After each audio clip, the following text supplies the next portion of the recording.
Live.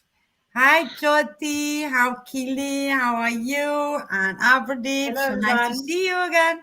We are live since 13, 14, 15 seconds. Off you go, So Abradeep. good evening to the guys from India and good late evening to the guys from UK. That's the place where Keely Woolley has joined in from. And good evening to also the people from Germany. That's where Andrea Stolter has joined us from. And good evening to you, Jyoti, you have joined us right from India. So, welcome, friends, to another episode of Let's Golf with Andrea. Today's episode is episode number 16. And what's the topic of our episode? It's like, do you really know your life purpose? Do you really know about your life purpose? Do you suppose, propose, or do you impose? That's a question we are going to find answers to. And for this, we have got, as usual, Andrea Stadolter, the face of Let's Golf with Andrea, a life coach, a life coach with a specialty on mind transformation, on mind mastery, and on self realization. And along with her, we have got Jyoti, who has been a stunning addition to Let's Golf with Andrea team. And she's also an aspiring life coach and a wonderful presenter and speaker by herself. And the biggest guest of round of applause goes to the guest of the show today, and her name is Keely Woolley. Keely Woolley from the United States. No, not United States, from UK. UK, and she is a life coach too, and she helps usually empowering women who are trying to find in the corporate world. And before we proceed further, I'll just put a small context to it, to the topic of our show. Like to many, life purpose means ultimate glory in professional life. To somebody, purpose means having a happy family, and to some it means having a lot of money, wealth, materials, and to some it may mean happiness. So every person in this world has his own pursuits. Somebody feels that he has reached the pinnacle of professional success. That's where he wanted to be, he or she wanted to be, and that was their life purpose. To some, it means that if they are having a happily family and they are able to live together in congeniality and with warmth within them, then that's their life purpose. And to some, it's happiness, ultimate bliss, that is life purpose. To each his own. So let us find out over the course of today's discussion what's your life purpose? Have you really thought about it? And if not, are you going to think about it? So, to begin this story and to take this stray forward, I pass on the baton to our lovely Andrea Storalter. Here, over to you, Andrea. Okay, thank you. Well, purpose in life. I think if you want to find out your purpose in life, you need to find out your worthiness first. Or let's put it that way, accept it. So, well, I've done it before, and this time I'm doing it again. And I want all of you, also those here with me presenting the show, close your eyes. And if you are unhappy to do that in front of the camera, just close the camera for the moment, right? It's going to be all about how worthy are we really. And close your eyes, and I'd like you to imagine yourself on a deserted island. And it is deserted.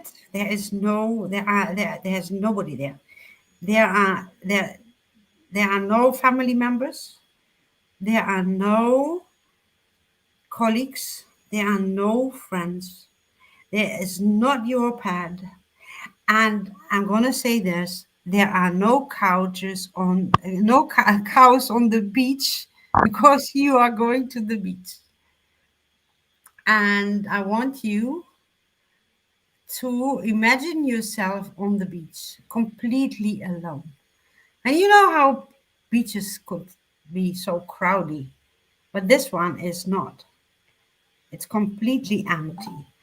You are there, and you can choose yourself, imagining yourself being naked or in clothes or however you like it, but imagine yourself being there completely alone.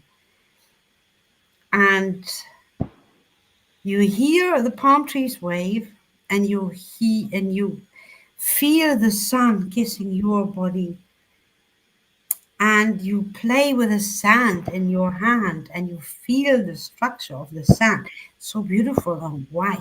It's all there for you, just you. There's nobody else. Remember that. There's nobody else.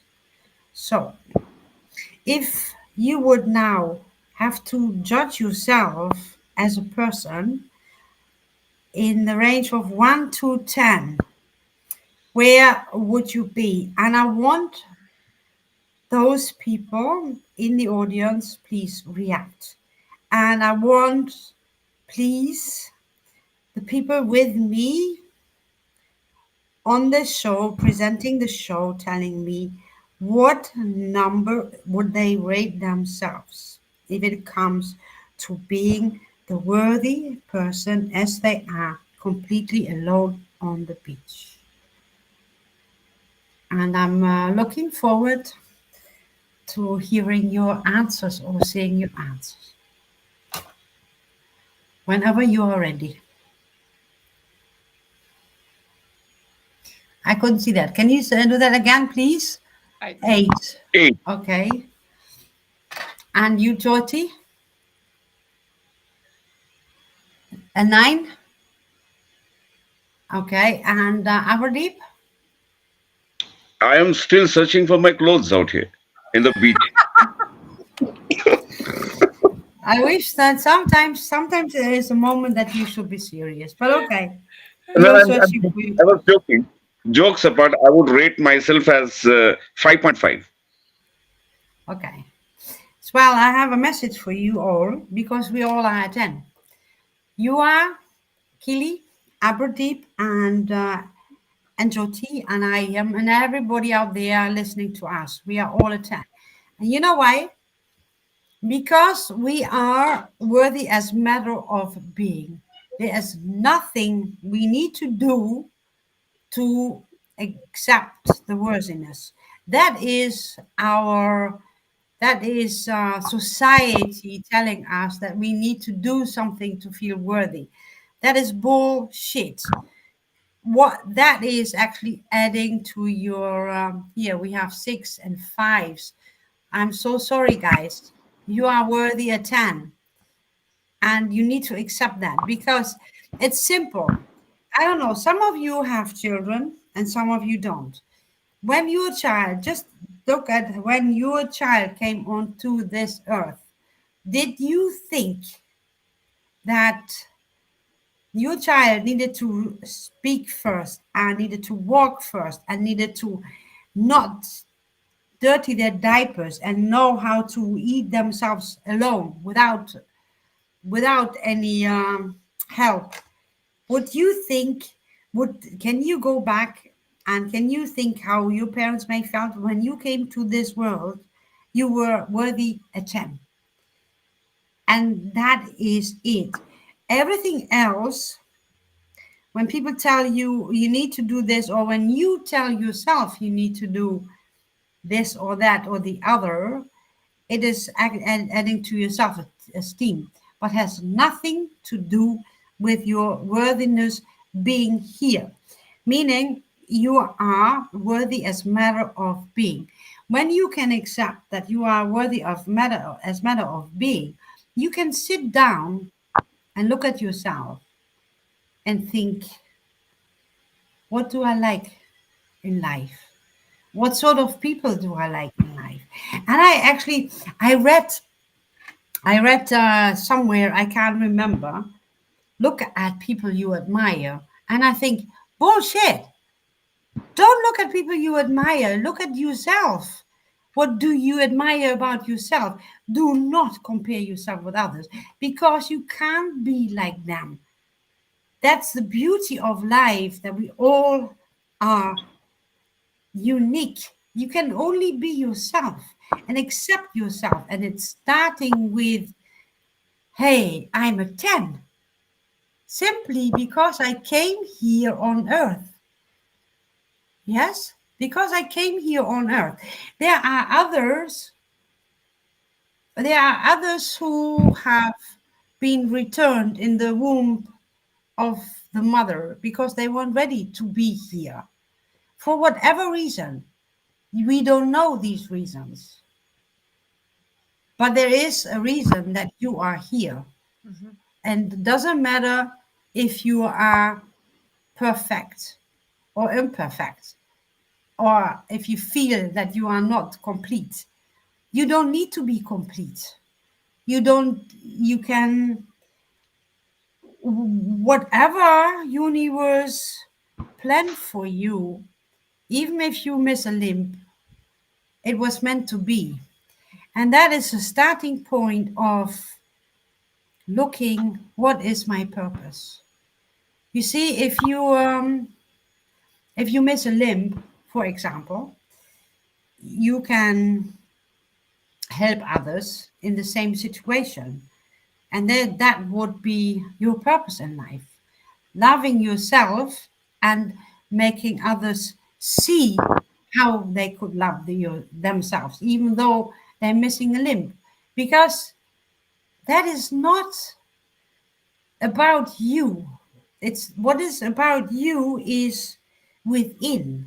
It's your soul. And your soul is that soul counts, not your body. Your body is only borrowed. And if you have a nice body, ah, say I five nice body. But if you don't have such a nice body, it doesn't matter. It's something borrowed because in on this school here, the Earth School, we need to have a body to walk around. But our soul needs to be protected by our body. But our body, actually, our soul is constantly in vibration and constantly connecting with others. And I mean, I have seen that by traveling more than 4,000, I don't know how many miles I did when I traveled to India and to all the different places I've been. I met souls I connected with, and that has nothing to do with your body. Yes, and I hear often it's your smile. Yeah, but your smile, my smile is coming from within. It's not something placed on my face. It's coming from within. Has nothing to do with looks or. And when we know this, when we know that we are worthy way we are, as we have been placed on this earth, we can sit down and think, yeah, what do I like about my life? What do I like in people? And when you start loving yourself, you also find your purpose. And your purpose has everything or often to do with the trauma you have been through as a child. And I always say it can be trauma with a big T or trauma with a small t. And trauma with a big T could be abuse, and trauma with a small t could be that you felt neglected by your mother for a day or maybe two or maybe regularly. Yes, and yet those moments of despair and trauma make you, when you admit to the fact that they are part of your purpose in life, that it is part of your learning curve in life, then I think you are ready to find your purpose. What do you think, Kili? One minute. Before we go to Kili, I have to say something because you ask yourself, what would you rate yourself as? And I tell you, I don't know about what you think, but I think what you just said is just a perfect 10. It's What I just a perfect yeah 10. yeah. Beautiful. Whatever you said right now. When I was asked this question for the first time, I rated myself a 7, and now I always rate myself a 10 because I know, no matter my flaws, no matter whatever, no matter that my nose is whatever and this or that, and no matter when I go wrong, because I have days in life I'm not always, yeah, even a coach is not always ready to rumble. Huh? We have our days off, and still love myself then, and even love myself when I came back from India, and I was so happy, and all of a sudden I get the flu, and I could go like, "Ah, victim, I shouldn't have gone there." And now I have been through all those different temperatures, and now I'm getting sick. Now it's just I'm getting sick, and I'm loving myself the way I am. That's the fastest way to heal. Yeah, if you accept that you have a, well, soft spot, let's put it that way, where you can hit a flu, for example. And I always give myself a 10 now because I know, and everything else is growing. Everything else is growing day by day. Did that answer your question, Amardeep? Yeah, you answered my question. Time to go to Kili. Kili, Yeah. please. You would like you to introduce yourself and talk about the same topic. Carry on. Yeah, so but first of all, it's great being on here and a fantastic topic, which is obviously close to my heart because, as you said, Kingsha, it's really the core of everything that I do is about helping others to be able to find their purpose, their why. Because I had the joy of actually rediscovering mine probably 3 years ago, I think it was. So, yes, in my young age of 50, I actually rediscovered myself. And it's fascinating because many of us, we fall into our careers. We don't tend to pick our careers. Our careers get sort of chosen for us, or we're told we can't do things. And our creativity, our curiosity is taken away. Mm, And yet you've got some individuals that I think have the luxury from right from an early age, yeah. when they're sort of 4 or 5, maybe younger, becoming a dancer, a doctor, a nurse, or footballer, or something like that. Yeah. And in fact, I spoke to a gentleman yesterday, fantastic guy, Max, very quiet and technology driven. So he's quite in his head, and he mentioned that himself. And I said to him, why do you do what you do? And he said, I didn't have any choice. And I went, well, what do you mean you didn't have a choice? And he went, it chose it for me. Exactly. And that's the thing. And he said, and there are days where it's challenging. Yeah. He said, but by and large, he said, I am doing what I love every single day. Whereas many of us end up falling into a career. I fell into a career. I was good at it. And, there was many times I enjoyed it. The people I surrounded myself with were good people, which is why I managed to survive. And I say survive so long in that career because of the people around me and the team that I had within, my organisation. You wouldn't stay somewhere if you hated it unless, you're fearing what's next, so to speak. Mm. But when you do finally discover yourself, and a lot of it is down to what you've just mentioned, is that when I finally stopped, I burnt out. And when I finally stopped, slowed down, stopped listening to the noise going around in my head, started to enjoy nature, started being present, having intention, learning to love myself, stop filling everybody else's cup up and actually filling my own cup up, that's when I had my eureka moment, like you're saying, is that I realised what it was that I loved over the 23 years. And that was the coaching, the training. And why do I love it? Because I do like seeing the light shine in somebody else's eye when they have that eureka moment. It's a beautiful, amazing thing. And ultimately, Yeah. I went to finish. And ultimately, it's down to how you feel inside. And it doesn't matter what it is. What fulfills you is the bit that is your purpose. And as you said right at the beginning, it could be money. It could be your family. It could be what you know fills you up and gives you joy. It could be being a dancer or anything like that. But it's the feeling you have. And when anybody turns around and says to me, "Oh, I do it because of this, this, and this," and you're like, "Yeah, all right then." Now, why do you actually do what you do? Yeah. And quite often they don't know why they do it. They're just functioning. And I think one of the other things that you mentioned there as well, which I thought was really, really important, is that, you know, we are beautiful and unique, no matter who we are. And we all have our flaws. There's some of us that speak in a way that we hate the sound of our voices. We don't like the way we look. And as you said, Hammer said, you might have a beautiful body, but there are many people that have got beautiful bodies that look at themselves and don't see beauty because they don't love themselves. They see ugliness, and yet there's somebody else which define beauty for a start off.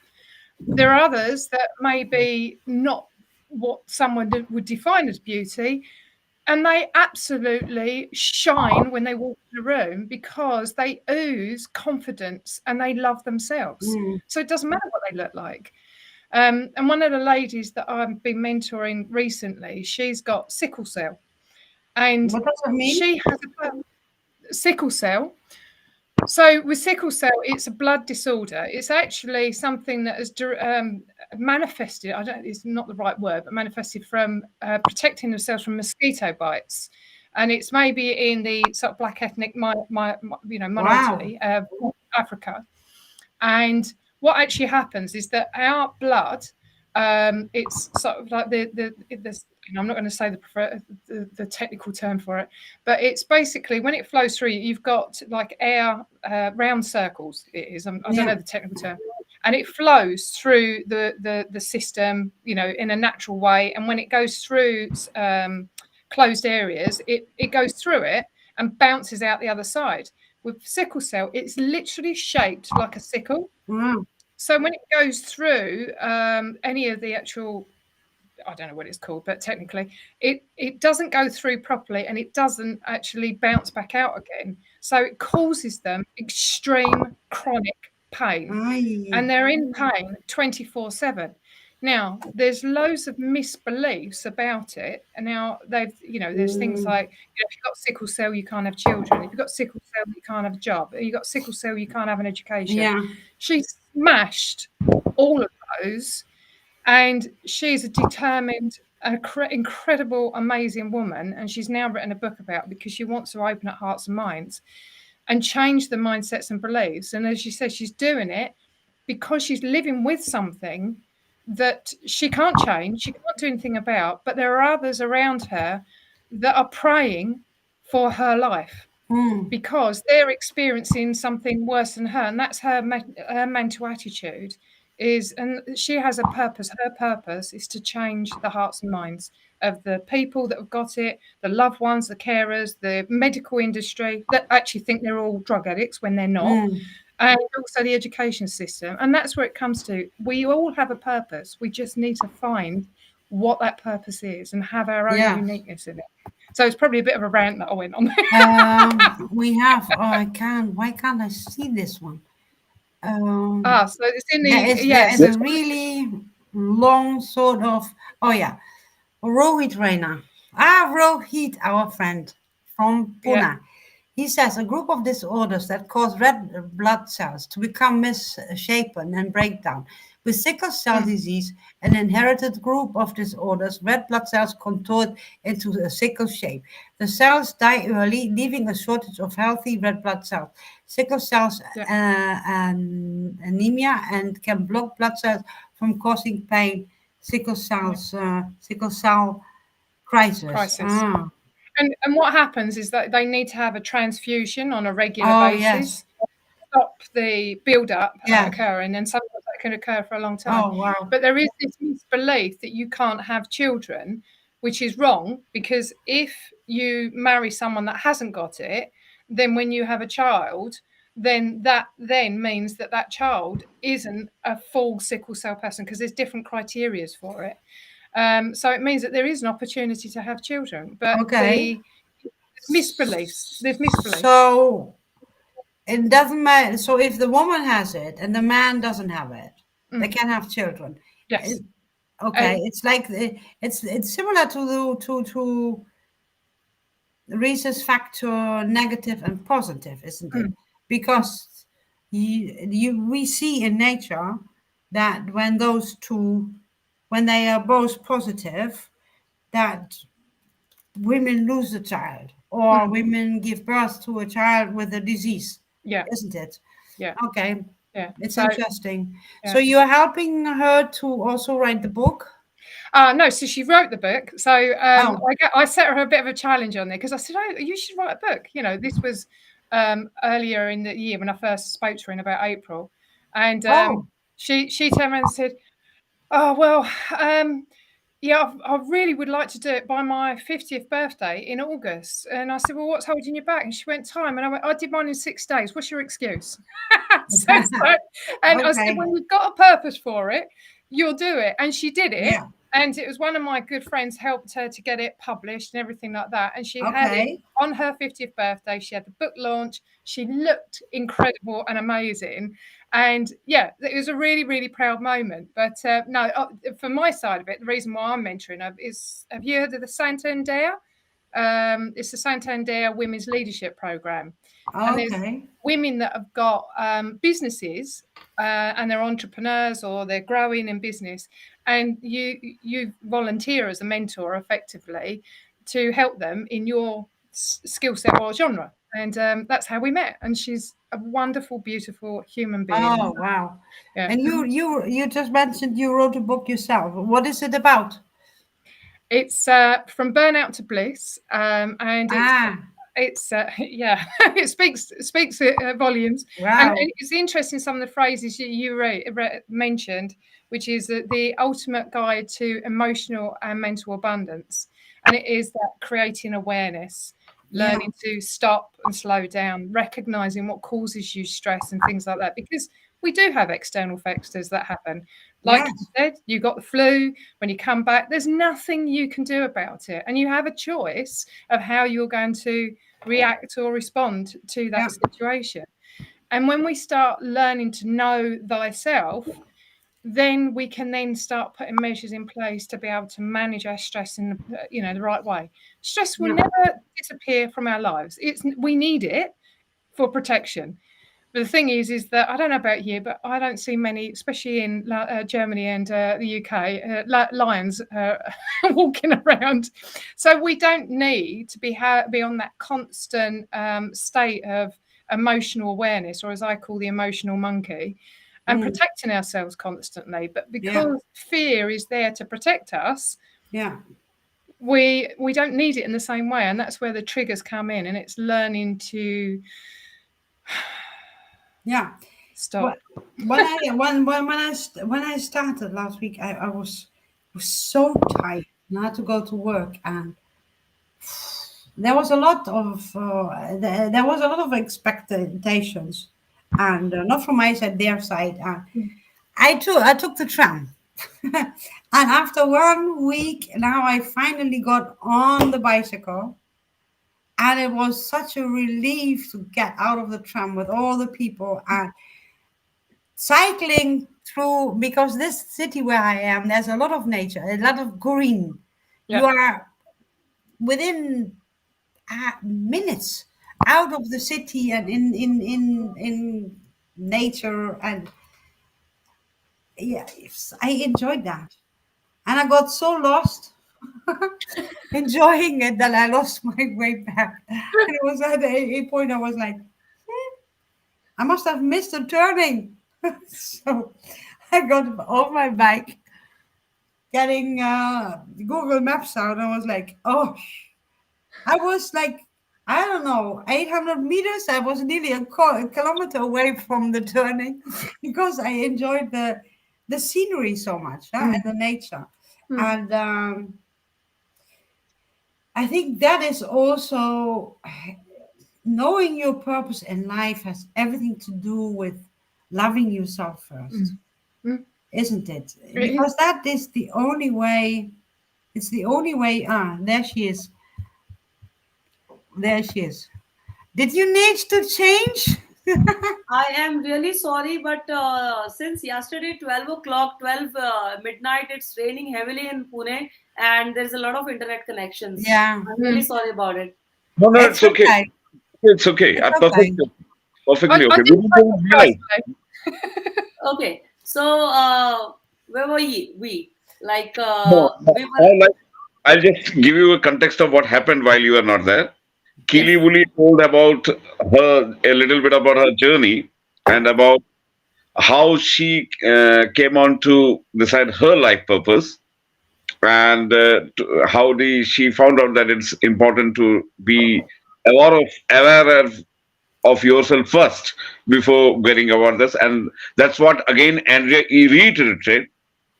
So, like Andrea has spoken a lot about, you know, coming out from knowing your life purpose from the angle of first know yourself, then love yourself, and then afterwards you get a hang of how to get to know about your life purpose, right? Mhm.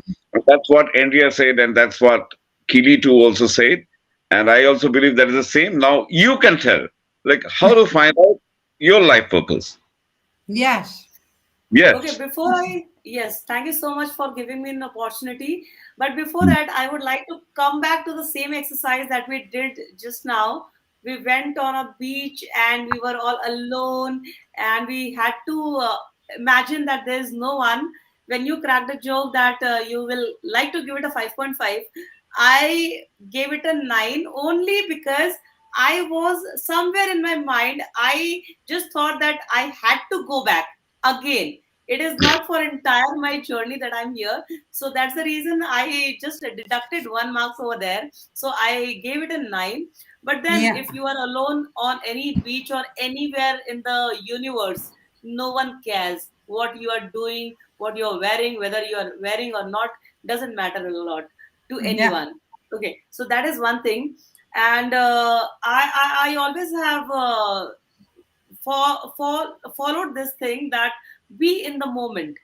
Be in the moment is of utmost importance to me, because if you are in the moment, you are most productive, because you are not carrying any baggage from the past, and you are not curious about future, as in what is going to happen and what will happen if I do this. Just do it, just do it, dude. That's what Mm. I follow. Now, going back to what is my purpose about of life, when I talk about my journey, as you all know, I had been an advocate, LLB law graduate.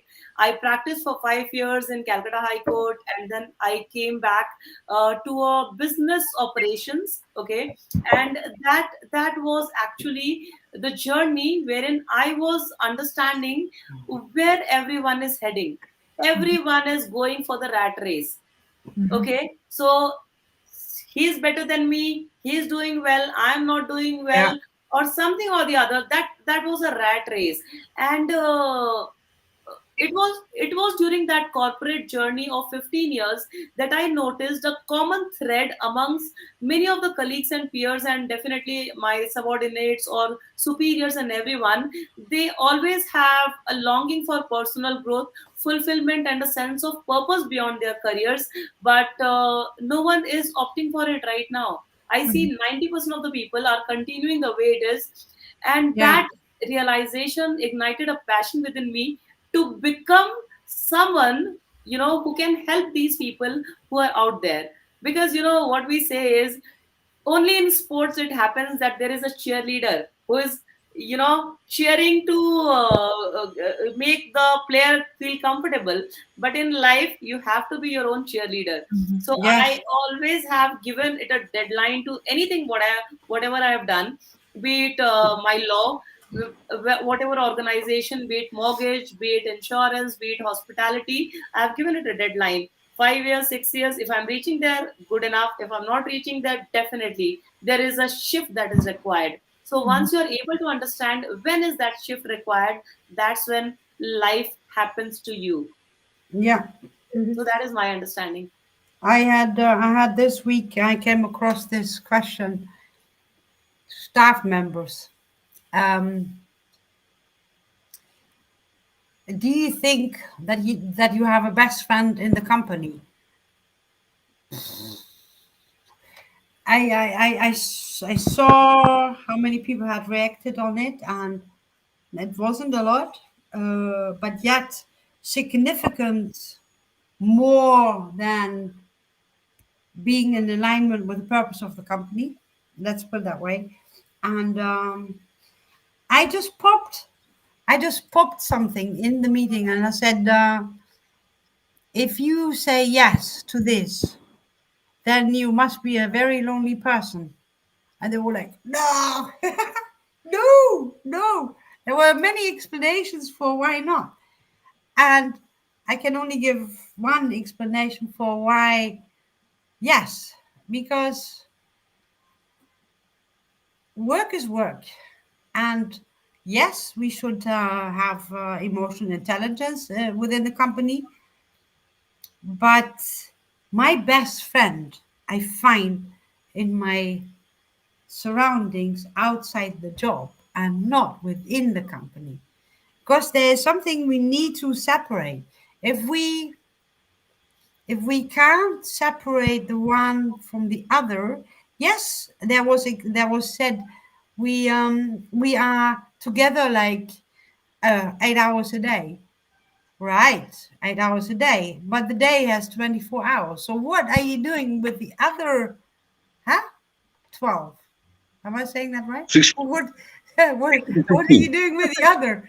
So if you don't have a friend outside those 8 hours, or maybe even 9, then you have a problem because you haven't even figured out that your best friend is you. Correct, Andrea. To add to that, it is said that your work should be a part of your life. It cannot be your life altogether. What Exactly. people right now, what today, like it is my experience of 15 years working in business operations or in corporates. That's my Yeah. experience. People have taken big, big loans and they are busy getting occupied in that particular job. Yeah. We talk about as coaches or as an entrepreneurs, we talk about Monday motivation, they talk about Monday blues. So that's a big difference over there, Yeah. right? So they just go to work just to pay the bills. Mhm. Yeah. And they have taken so many loans, like car loan, house loan, education loan, their education, children's Mm. education. They need to send their children abroad and a lot of things which may not have been necessary if you have taken that leap of faith, as in what drives you, what are your passions. Are you Yeah. dead? Are you a tree standing at the same place from last 40 years or 50 years?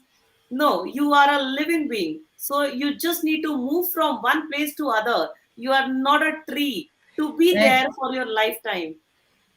they live, but they don't live. They exist. Yeah, I was going to say they exist. They don't. Yeah, and Yes. and actually adding to the point that you just said is work doesn't define who you are. No. It should never define who you are. I mean, and unfortunately, that was one of the things that I had to Mm. realize, and I didn't know that I was in that space until you come out the other side of it, because you don't know what you don't know until you actually find what you love. So Yeah.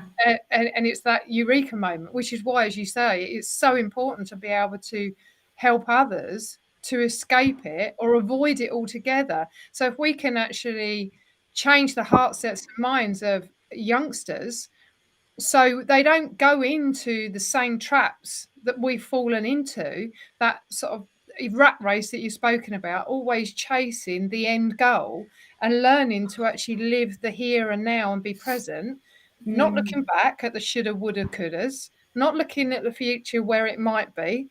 The reality is only the here and now matters, doesn't it? And if you're not enjoying it, then what's the point? So live it, enjoy it. And do you know what? Having a massive expensive yacht or a jet plane and all those kind of things, if that defines who you are, then you've got a lot more to worry about.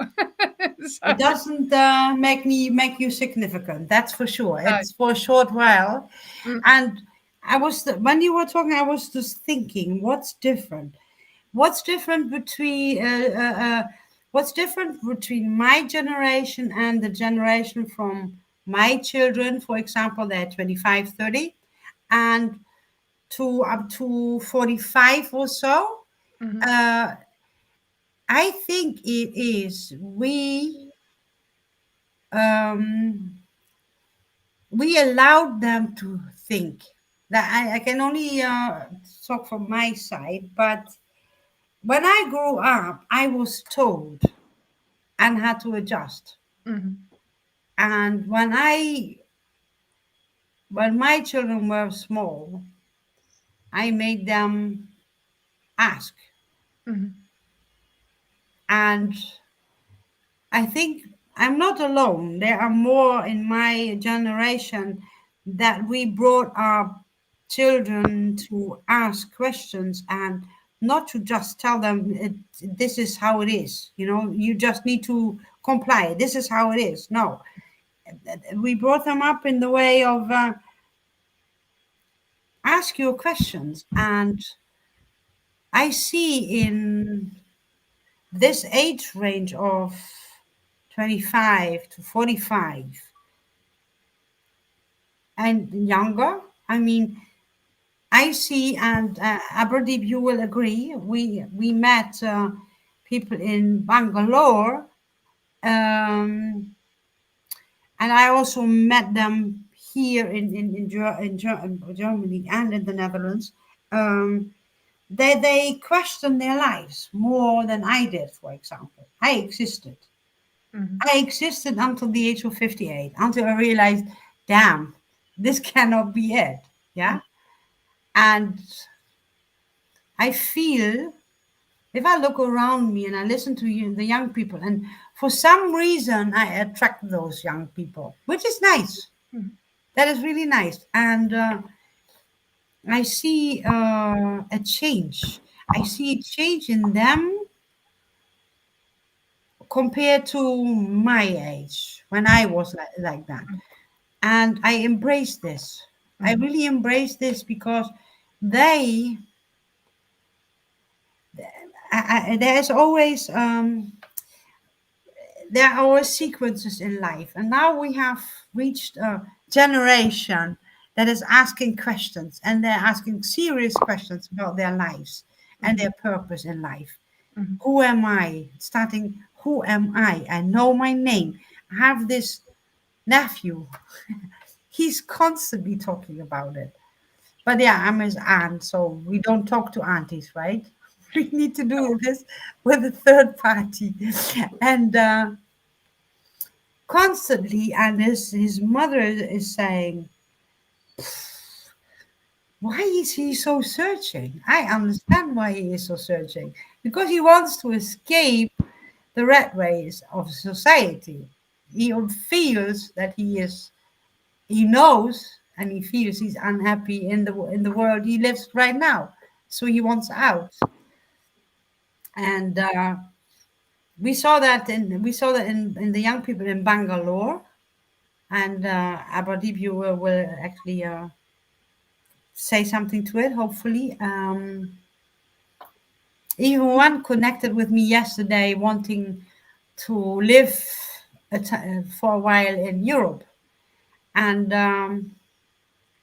if I think back, my son does stuff that I think I would have never done that being at his age. Huh? Mhm. Not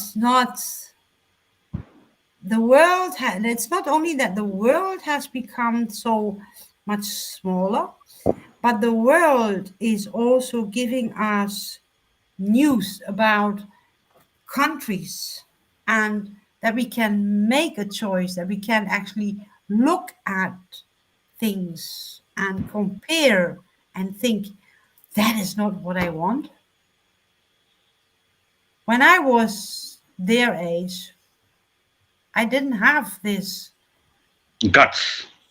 stream of news and that I could actually look at and say, is this what I want? Or no, would this fit me or would this not fit me? No, I had to become a lot older to find out that this fits me or that doesn't fit me. But it was also a character thing, huh?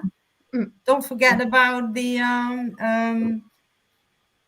don't forget about the place where you are the safest, the comfort zone, huh? Yeah. And the comfort zone, it gets so boring. Mm. It's so boring. There's an interesting point you've made there, though, about the curiosity. I do believe that there's a lot of that has been down to the programmed beliefs, the cultures, the way we've been parented, our schooling, all of those kind of things. You're sent down paths, and don't be stupid. You can't do something like that. And even with the the younger generation you're referring to, there's someone that's associated to the Speaker Academy. She's Korean. She was made to be a doctor.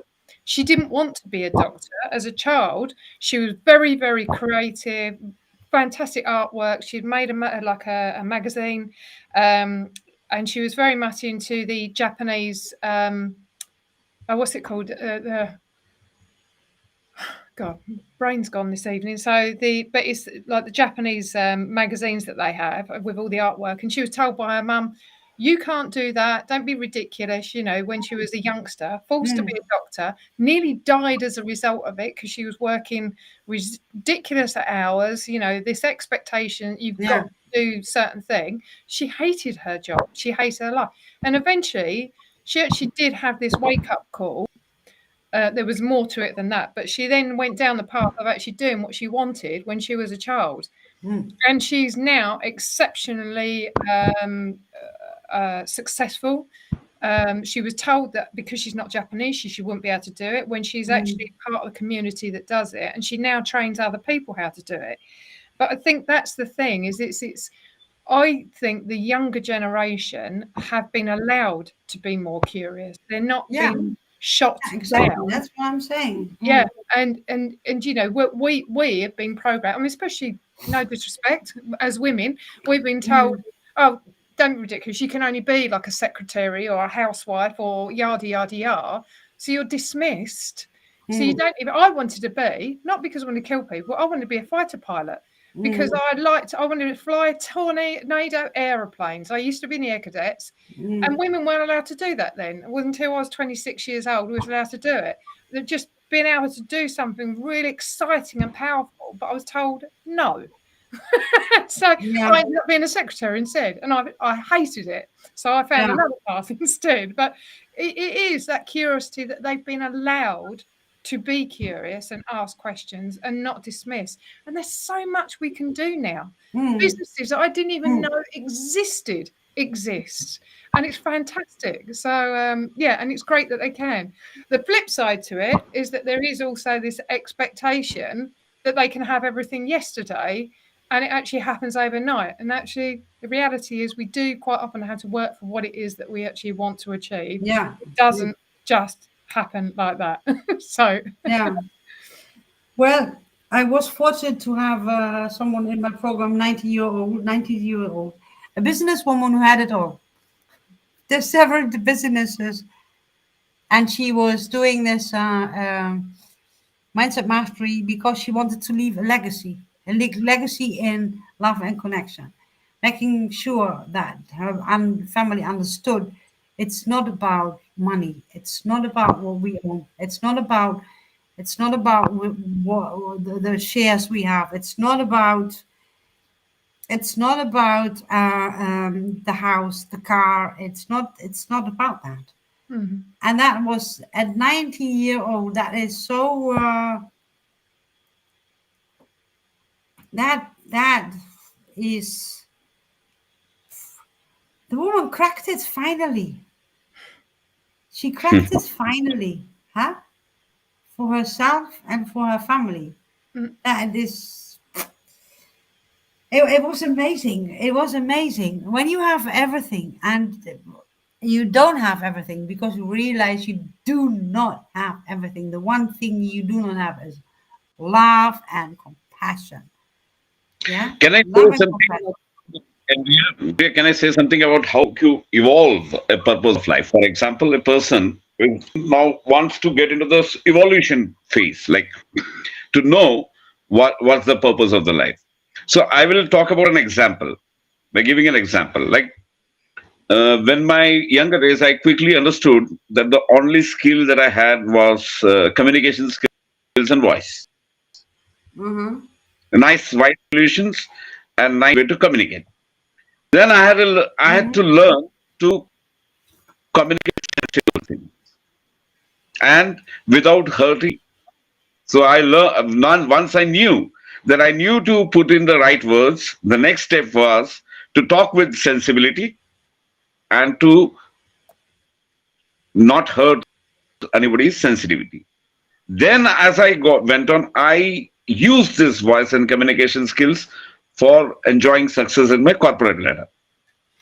And then when I said that it's enough. I have now had enough of this corporate life. Now let me try my hand in as an entrepreneur. And that's when Mm. I decided to use again the same and voice and communication skills to Yeah. get some sort of success in business too.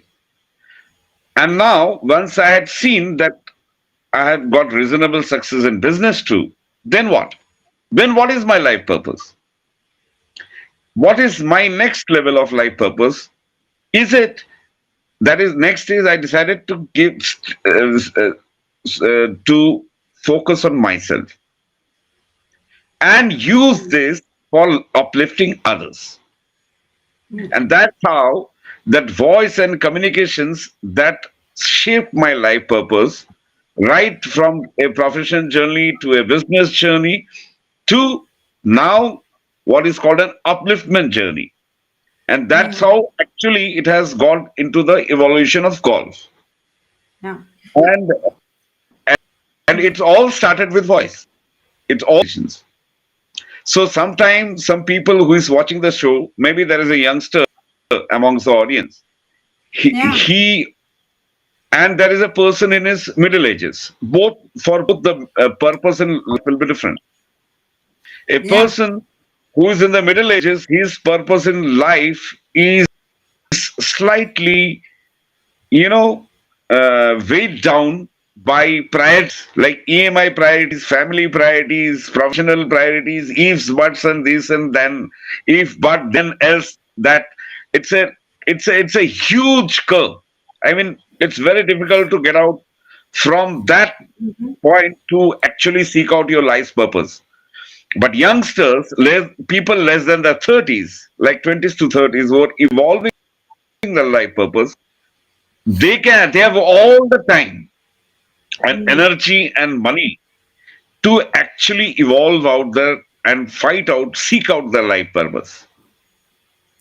Or you have to wait until you're plus 50, just like Andrea's case or many other people's case. They try to evolve their life purpose only after the 50. So, not 50 because But either are they we, didn't think about it. Yeah.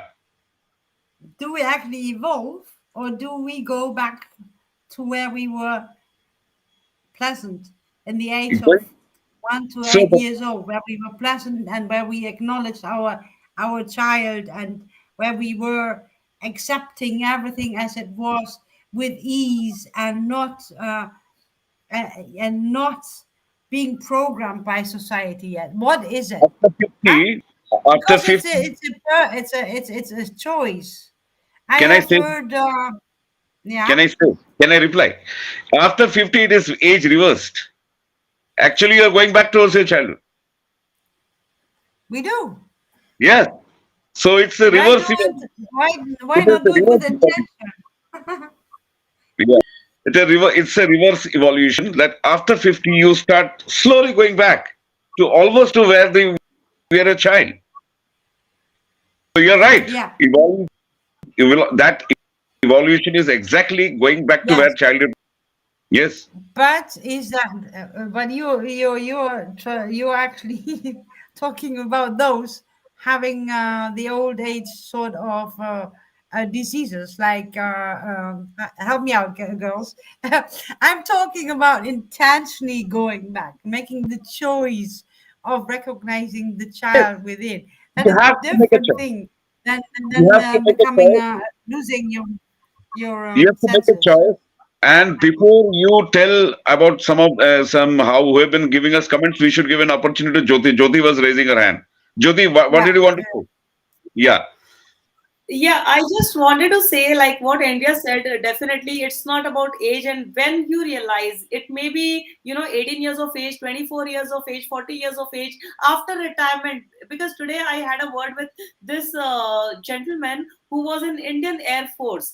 He took a voluntary retirement from the Air Force only because he had no other responsibilities, no other obligation. And he said, what to do now, continuing with the job and everything.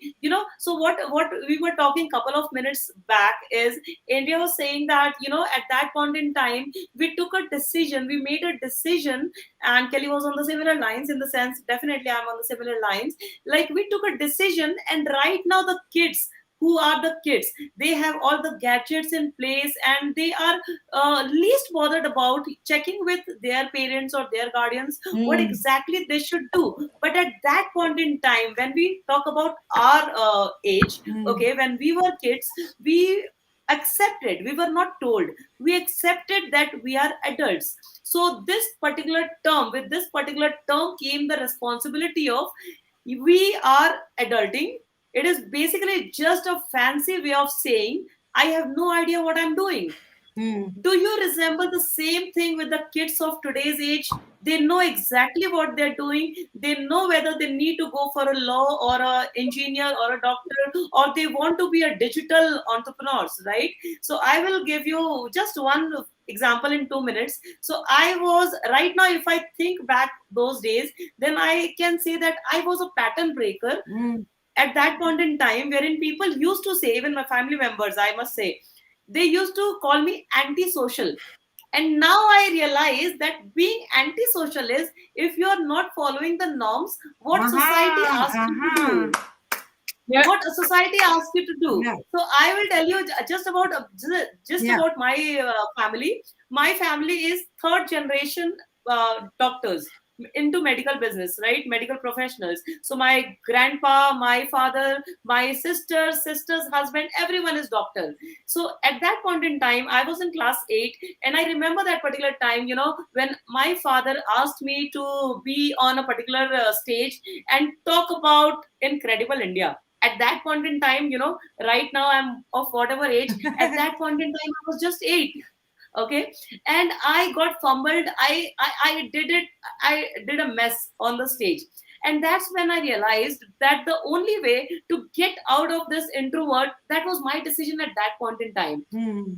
right? And then that's provoked me to take up law as a career, wherein I will be getting an opportunity. Yeah. Oh no. Oh, she's frozen. Oh no. Shall No, I go? actually, I'll tell you. I'll tell you Oh. more of this story. Let me complete it. Since she came from a family of people who wore the white coats, she decided to become a person who wears a black coat. That means she Okay. becomes a lawyer. I Lawyer. know With a that. white wig. Yeah. Oh. Yeah. So that is We what she have means by pattern breaking. yeah, we That's what are she meant by nearly pattern breaking. out of time, running out of time, and I have an important. Jyoti, Yeah, thank you that you are back. Oh, Abardeep yeah. finished it for you. Yes, you're I black. said because all were wearing white coats in your house, so you decided to wear the black coat. Yeah. Yeah. That was the pattern breaking. So, Yeah. And so that is a very, very, very great thing for me at that point in time when I was just 8, right? Yeah. And when I look back at that particular time and I see the children today, right now, at that point in time, no one used to listen to, or maybe they didn't had this particular thought of arguing Yeah. with their parents. Whatever the parents said, we followed it, right? Like the normal kids, I'm talking about Abradeep and everyone out there, whoever is in the audience. But we took a step at that point in time also. So it's basically what I would suggest, what I suggest is basically it's all about realizing that life is either a daring adventure or nothing at all. So enjoy life at its fullest. If you have a dream, just give it a try. It's not that you will be successful or you will not be successful, but I will just like to say that comparison, if you will compare yourself, in coaching industry, I can talk about Tony Robbins, right? He's topping the charts in coaching industry, but comparison might be the thief of joy if you are comparing yourself with someone else. But Yeah. it can be the spark of ambition if you are comparing yourself like today with a better version of you tomorrow. Yep. So Exactly. 100%. And I Yeah. would like to stop you here because we have an important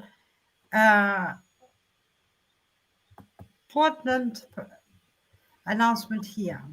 Sometimes life obstacles make you lose our purpose.